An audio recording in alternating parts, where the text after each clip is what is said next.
Et buongiorno et salam et bonjour à toutes et à tous. Aujourd'hui, je vous retrouve pour une collective bien puissante et bien particulière. Elle est en lien, cette canalisation collective, avec l'injustice, l'énergie de l'injustice que nous traversons toutes et tous actuellement. Depuis fort longtemps, j'ai envie de dire, sauf qu'en ce moment, ce qu'il se passe, c'est que l'abcès est en train de crever, que ce soit au niveau collectif ou au niveau individuel. Qu'est-ce que raconte cette énergie d'injustice dans le monde? Qu'est-ce que raconte cette émergence de blessures d'injustice qui nous concerne toutes et tous finalement, hein, au niveau individuel, puisque, je le répète beaucoup, ce qu'il y a dans le macro et dans le micro, ce qui est en haut est en bas, ce qui est au niveau du collectif, au niveau de l'énergie collective, n'est qu'un miroir de ce qui se passe à l'intérieur de nous, que nous le voulions ou non. Et en fait, c'est ce que j'appelle aussi l'effet miroir. Donc cette blessure d'injustice, j'avais vraiment envie de partager avec vous aujourd'hui une canalisation collective pour que qu'il y ait peut-être des clés de compréhension, qu'il y ait peut-être des déclics, des déclenchements, des éléments déclencheurs, en tout cas chez toi, qui remontent, au niveau, du conscient, pour peut-être mieux comprendre ce que nous traversons, au niveau collectif et au niveau mondial, bien évidemment. Cette blessure d'injustice aujourd'hui, elle touche énormément, déjà je vais dire, elle touche 3 points sacrés et après je vais en rajouter un quatrième. La nature, parce que sans la nature, on ne peut plus vivre. C'est grâce à la nature que nous vivons. Les animaux, qui sont des référents directs et le prolongement de cette nature parce que, pareil, grâce aux animaux, nous pouvons vivre et surtout, ils nous montrent énormément, ils nous envoient énormément de messages dans le quotidien. D'ailleurs, c'est terrible ce que je vais te dire, mais dans l'affaire, de la petite Liana qui vient d'être retrouvée, l'homme, qui a, donné une information aux policiers s'est rendu compte que des oiseaux volaient au-dessus d'un silo. Des oiseaux, qui s'attaquent en général, hem, bah, à des animaux morts. Et en fait, cet homme, il nous a montré quoi? C'est qu'il était en connexion avec cette nature et il était en connexion avec ces animaux.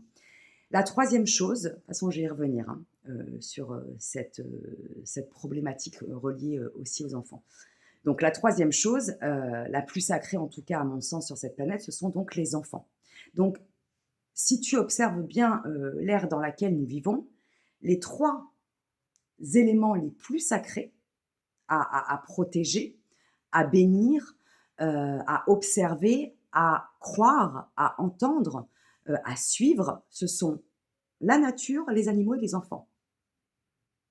Et les 3 sont depuis des décennies maintenant, et là tout remonte à la surface, à la lumière, du collectif, hem, les 3 sont abusés, violés, volés, malmenés, trahis, torturés, dénigrés, détruits. Et donc, c'est quand même notre futur. Ça veut dire que là, on est tellement devenus orgueilleux, on est tellement devenus esclaves. Et quand je dis nous, parce que ça nous concerne tous. Et je vais t'expliquer pourquoi après. Enfin, en tout cas, je vais te transmettre les informations que j'ai à te transmettre après à ce sujet. Et en fait, on est dans un monde à l'envers. Pourquoi? Parce que comment est-ce qu'on peut être en paix, en joie avec nous-mêmes et avec les autres, serein et dans une vraie évolution positive pour nous-mêmes et pour la planète et pour le collectif, lorsque nous nous attaquons à nos trois éléments les plus sacrés sur cette planète. Et je vais en rajouter un quatrième, c'est les violences faites aux femmes. Parce que, bien évidemment, que le respect de la femme, on le doit aussi à l'homme. Et que le respect de l'homme, on le doit aussi à la femme. Malheureusement, la femme, c'est quand même la matrice. La femme, c'est quand même celle qui porte et qui développe la vie en elle avant d'accoucher. La femme, c'est quand même la symbolique même de la mère, M-E-R-E, de la mère, M-E-R, de nos émotions, de l'élément eau. L'eau, c'est la vie, et de la terre, de Gaïa.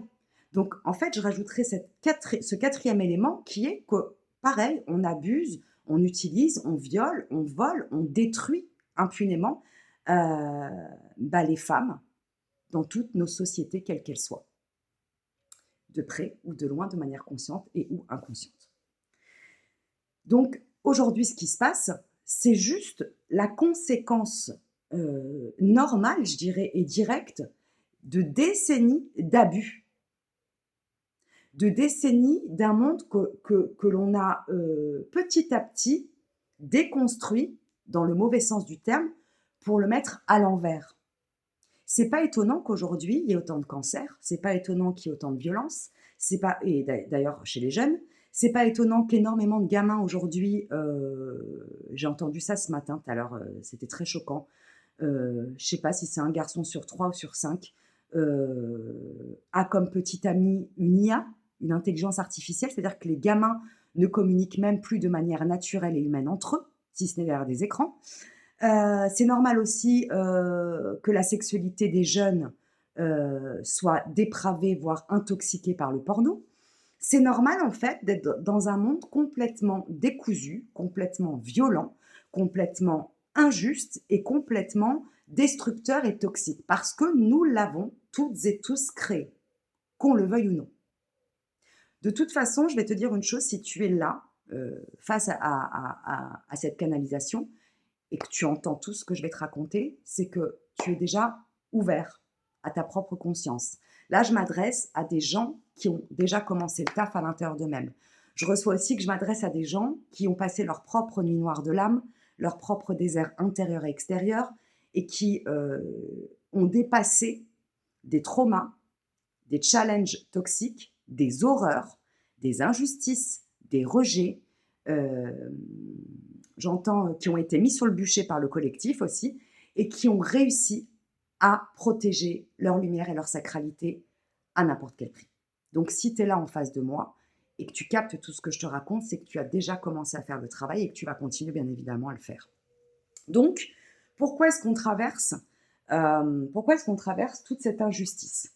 Pourquoi est-ce qu'on traverse toute cette injustice aujourd'hui? On la traverse parce qu'en fait, on l'a toutes et tous initiée. Ça a commencé dans l'enfance, avec nos propres parents, nos propres éducateurs qui nous ont transmis de manière souvent inconsciente, pour les plus pervers de manière consciente, leurs propres blessures d'injustice en nous traitant injustement. Puis, en grandissant, puisqu'on n'avait pas conscience de ça, on a continué à nourrir cette blessure d'injustice à l'intérieur de nous en continuant à être injuste avec nous-mêmes. Ça passait par nos choix amoureux, nos choix professionnels, nos choix de projet de vie, nos choix matériels, notre rapport à l'argent, et puis surtout nos liens à l'autre. Comment on s'est construit dans nos relations. Ça passe aussi, ça va peut-être faire un peu, ça va peut-être bousculer certains égos ou révéler certaines consciences. Ça passe aussi, et c'est pour ça qu'on est toutes ou tous concernés, pas besoin d'avoir violé, trahi, perverti qui que ce soit ou tenté de manipuler ou détruire quelqu'un d'autre. On a toutes et tous à un moment donné, par loyauté toxique, qui est reliée à une loyauté familiale toxique en général de notre petite enfance, on a tous soit détourné les yeux d'injustice dans notre environnement, qu'il soit familial, professionnel, amoureux, amical, ou même à l'extérieur, dans la rue, des expériences qu'on a pu vivre. Et en plus de ça, on a souvent soit couvert, soit même pris de manière toxique et perverse pour le coup, parti pour des proches de manière toxique, par loyauté toxique. C'est-à-dire que nos proches se comportaient mal, nos proches étaient injustes vis-à-vis d'une ou de plusieurs personnes, et on prenait leur parti, et on s'en prenait aux personnes concernées qui étaient victimes de nos proches. Et ça, on l'a toutes ou tous fait à un moment ou à plusieurs moments de notre vie. Pour pouvoir sortir de cette blessure d'injustice collective, bien sûr qu'on est en colère, bien sûr qu'il y a des actions à poser, bien sûr que ça va prendre du temps, puisqu'on est on est en fait dans un monde à l'envers, donc dans un monde qui est devenu perverti. On est passé d'un monde sacré, dans le bon sens du terme, hein. Je ne parle jamais de dogme, je ne parle pas de sectarisme, je ne parle pas de prosélytisme. Quand je parle de sacralité, je parle d'un monde saint, pur et en lien avec la nature, les enfants, les animaux et la vie, un monde que l'homme a quelque part détruit. Donc on est passé de ce monde sacré, il y a des millénaires, à un monde aujourd'hui j'ai envie de te dire pratiquement perverti à 70 ou 80. Bien sûr qu'il y a encore des âmes belles, bien sûr qu'il y a encore des âmes pures, et heureusement d'ailleurs. Mais tout ce qui remonte à la surface aujourd'hui, ce message, il est là aussi pour te rassurer, c'est normal et c'est ultra sain. C'est comme quand tu as un abcès. Quand tu as un abcès, tu as plusieurs solutions. Soit tu mets un pansement dessus, tu souffres le martyre et tu continues à faire semblant qu'il n'existe pas. Soit à un moment donné, tu arraches ce pansement, tu crèves cet abcès, tu vas passer par un moment hyper désagréable, mais tu vas lui permettre de se vider, de cicatriser et de passer à autre chose. Et en fait, cet abcès, pourquoi il est en train d'imploser, d'exploser au niveau mondial? Parce qu'en fait, ça fait des années que nous sommes injustes et avec nous-mêmes et parfois avec notre environnement. Et vu que nous sommes le tout, nous avons continué à détourner les yeux, à pas prendre forcément parti du bon côté parce que c'était le copain, la copine, l'amoureux, l'amoureuse, le papa, la maman, les enfants. On n'était pas juste avec soi, pas juste avec notre environnement et pas juste avec les victimes directes de ces gens dans notre environnement. Et dans l'autre sens, on a été aussi parfois victime d'un environnement collectif totalement injuste parce qu'on était peut-être trop puissant, trop flippant et trop révélateur de leur propre obscurité. Ça joue dans les deux sens, hein. De toute façon, pour se réaligner avec cette énergie de justice, il est important de se réaligner à l'intérieur et à l'extérieur de soi en se regardant en face. Ce qui nous est demandé aujourd'hui, c'est de revenir à l'essentiel, de revenir à une pureté, pas un extrémisme, une pureté intérieure. Et ça va passer, bien évidemment, comme je le disais à l'instant, par la colère, par des actions concrètes. Néanmoins, on ne peut pas sortir de ce monde d'injustice sans être dans une forme de paix et de bravoure. C'est-à-dire qu'il y a une différence entre une colère violente et une colère brave. Bien sûr qu'à un moment donné, lorsque la victime, elle n'est pas entendue, elle est rejetée, elle est bafouée, elle est traitée de menteuse, qu'elle soit enfant, femme ou homme, hein. J'inclus aussi les hommes. Il y a énormément de victimes chez les hommes aussi. Il y a une grande omerta à ce niveau-là. Même si c'est souvent plus les enfants et les femmes, bien évidemment, qui sont touchés. Et les animaux. Ce que j'ai perdu le fil.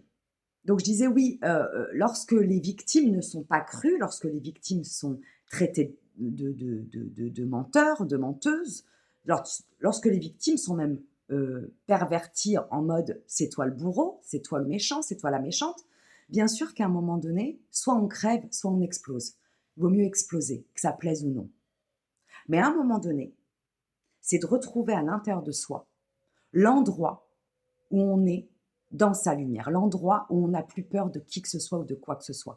Parce que cette injustice, elle a été causée au fil des siècles, au fil des décennies, au fil des ans, par le patriarcat, par la force physique du masculin, par le pouvoir monétaire à un moment donné où la femme ne travaillait pas, par le pouvoir des adultes sur la fragilité de l'enfant. Et quand je parle d'adultes, il y a aussi des femmes qui sont perverses, il y a aussi des femmes qui sont manipulatrices, il y a aussi des femmes qui détruisent leur môme, il ne faut pas l'oublier. Et puis aussi par le pouvoir de l'argent, le pouvoir politique, le pouvoir des réseautages malsains et toxiques. Et puis, bien sûr, ça passe par tu me tiens, je te tiens par la barbichette, parce que je ne vais pas rentrer dans les détails aujourd'hui, mais plus il y a de pouvoir, plus il y a de perversion, et plus il y a de chantage. Ça nous renvoie à quoi? Je ne vais pas donner le mot là comme ça cache, mais ça nous renvoie aux abus sur les enfants, que ce soit au niveau psychologique, énergétique, émotionnel, sexuel, aux abus faits aux femmes depuis des siècles et où ça paraît normal lorsqu'une femme commence à s'exprimer ou à se positionner, on la traite d'hystéro, de colérique, de malade mentale, de folle. Et puis aux abus aussi faits aux hommes qui, de ce fait, au lieu de travailler sur eux, vont s'en prendre aux femmes et ou aux enfants, etc. etc. J'ai eu du mal à avaler. J'ai eu un chat dans la gorge. Il y a eu quelque chose qui s'est passé au niveau du chakra-gorge. C'est intéressant. Ce que je veux te dire aujourd'hui à travers cette collectif, cette canalisation collective, c'est que nous sommes toutes et tous concernés. Je ne suis pas en train de te dire qu'il faut se culpabiliser, je suis en train de te dire qu'il est temps de se responsabiliser pour toutes les injustices que l'on s'est causées à soi-même et pour toutes les injustices que l'on a causées dans notre environnement. Et là, je parle de petites injustices parce que peut-être que toi, tu es concerné par des choses beaucoup plus graves. Peut-être que tu as vu, peut-être que tu as entendu, peut-être que tu as toi-même vécu des choses injustes de manière ultra perverse, ultra traumatique. Il est peut-être temps de te rendre justice dans le bon sens du terme. Se rendre justice, c'est se respecter, retrouver sa dignité et arrêter d'avoir honte. Et peut-être aussi de rendre justice aux personnes que tu as bafouées, aux personnes que tu as insultées en sachant qu'elles n'étaient pas en tort, aux personnes contre qui tu t'es mise ou mis à un moment donné parce que tu étais faible, parce que tu as eu peur peut-être de perdre l'amour de tes proches, parce que tu as eu peur du rejet, parce que tu as eu peur de perdre ton boulot. Aujourd'hui, l'énergie collective nous demande d'être dans notre vérité, dans notre authenticité. Et je parle de lumière, hein, je ne parle pas d'être dans sa vérité, dans la séparation à l'autre, dans la haine, dans la violence, dans le rejet, dans la barbarie. Euh, je te parle de vérité saine, de vérité du cœur. Ça ne veut pas dire qu'on ne doit pas se protéger, ça ne veut pas dire qu'on ne doit pas poser des limites saines, mais la vérité, elle ne se fait jamais dans la barbarie. Elle n'a pas besoin de guerre pour exister, elle a juste besoin de s'aligner en soi, pour soi et par soi. Et ça va rayonner et ça va te permettre de faire du tri parce que ça ne va pas plaire à tout le monde. Il y a certaines personnes qui vont être déstabilisées, voire choquées, voire violentées par ta lumière, par ton intégrité réintégrée à l'intérieur de toi. Donc vraiment aujourd'hui, cette collective, j'ai envie de la faire pour nous dire, pour te dire que tout va bien, même si en apparence tout est en mode ça part à volo, c'est chaotique, c'est violent, c'est flippant pour nous, pour nos enfants. Et quand je dis nos enfants, moi je n'en ai pas, mais pour moi, les enfants de ce monde sont mes enfants. Et si on pensait tous comme ça, je pense qu'il y aurait moins de problématiques dans ce monde, moins de guerre, moins de violence, moins d'inceste. En tout cas, moi, ce que j'avais envie de te dire aujourd'hui, c'est que nous traversons une période totalement normale et que nous l'avons tous construit inconsciemment et ou consciemment, et qu'il est temps aujourd'hui de remettre de la justesse, de la justice, de l'équilibre à l'intérieur de soi, pour la faire rayonner à l'extérieur de soi, et pour aussi montrer l'exemple à nos descendants, à nos enfants et à nos proches. Et ceux que ça dérangera, ils dégagent. Ceux que ça dérangeront peut-être, ils dégagent, ou ils partiront d'eux-mêmes. Et au mieux, ça va pouvoir transformer certaines personnes de ton environnement si tu le fais avec clarté, si tu le fais avec calme, avec sérénité, avec toute ta beauté intérieure. Tu vas voir comment tu vas être capable de remettre de la lumière dans le cœur de certaines personnes qui t'entourent aussi. Voilà, je vais m'arrêter ici. Bien évidemment, ne prends que ce qui résonne en toi et pour toi. Et surtout, n'hésite pas à partager cette vidéo si tu penses à des personnes à qui ça ferait du bien. N'hésite pas à commenter. C'est hyper important pour moi, pour notre communauté, pour faire encore plus grandir notre chaîne YouTube, c'est la nôtre. Et voilà, partage, commente, abonne-toi si ce n'est pas déjà fait. Et je te dis à très vite pour de nouvelles transmissions. Prends grand soin de toi et l'injustice extérieure n'est que le miroir de ta propre injustice interne. Voilà ce que j'ai envie de te dire. Il est temps de te rendre justice avec amour, foi, tranquillité, bravoure, sagesse et paisibilité. À très vite. Salut chérie.